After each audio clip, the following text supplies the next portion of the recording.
Hello, welcome to Liverpool FC News Today channel.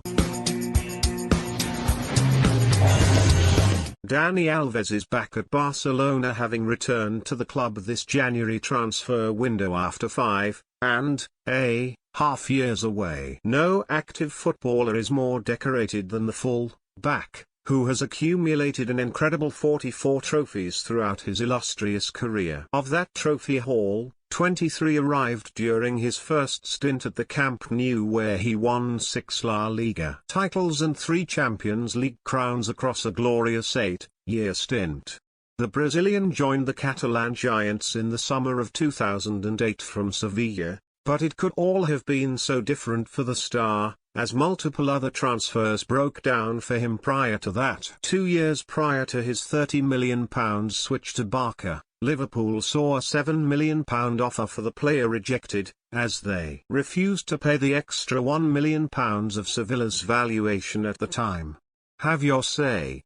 Was missing out on Dani Alves Liverpool's biggest transfer regret this century? Tell us what you think here. Then aged 23, Alves was represented by the agent Jose Rodriguez, who spoke to Liverpool as his client was keen on a move to Anfield. Rodriguez said at the time, "Daniel is happy where he is, but he wants to improve like anyone else. I do not want to say he does not want to stay at Sevilla, but it is clear he is attracted by a move to Liverpool." Sevilla president Jose María del Nido confirmed at the time that Liverpool had made an offer for the player but were not meeting their valuation of Alves.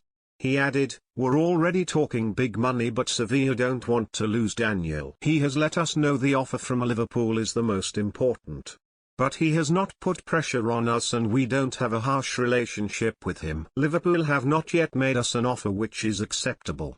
Until they meet our asking price, there is no deal." It was a busy summer transfer window for the Reds, but they failed to land Alves, not increasing their offer to £8 million, a move which in hindsight was one of their biggest errors in recent times. Instead, Liverpool signed Alvaro Arbeloa from Real Madrid that summer in the right-back position, while sanctioning an £8 million spend on winger Jermaine Pennant and £16 million on Dirk Kuyt. The following summer, Chelsea saw multiple approaches for Alves rejected by Sevilla, with the Brazilian frustrated about there not being an agreement reached over his future. Alves claimed he could not turn down such an opportunity and publicly spoke of his dismay at how Sevilla president Del Nido had handled the situation. Chelsea believed they had agreed a £21.5 million deal for Alves, who even began telling close friends and teammates he would be playing at Stamford Bridge that season, having agreed personal terms in a landmark deal worth a reported £4.5 million per annum. Sevilla's high-profile director Jose Maria Cruz, responsible for concluding the fine details after negotiations were concluded, simultaneously met with Chelsea representatives in Madrid to complete the details on a deal. Yet Sevilla president Del Nido had been publicly stating he had rejected all offers for the player, and to save face in the incident, hiked the valuation to £30 million, a move which caused Chelsea to pull the plug on a deal. Years later, Alves has explained to ESPN, "As per Marca, I was very close to signing for other clubs and there was Real Madrid, but fate got in the way. And we know that my story would be made in Barcelona, as I had dreamed of as a child. And you must make dreams come true, not nightmares." It had already been revealed how Alves had been linked with a move to the Reds, but nobody knew just how close such a move was.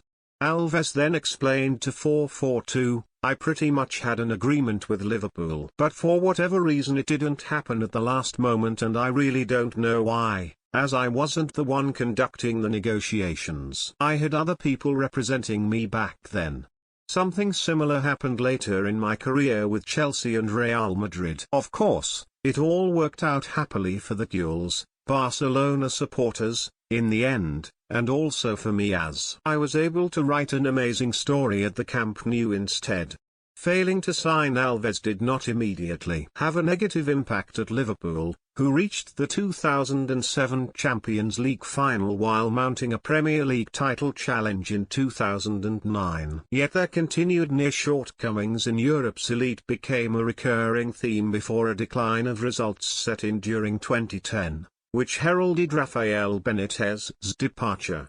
The past 15 years of European football may have had a very different story if Alves, recognized as the greatest full-back this century, had moved to Anfield rather than the Camp Nou.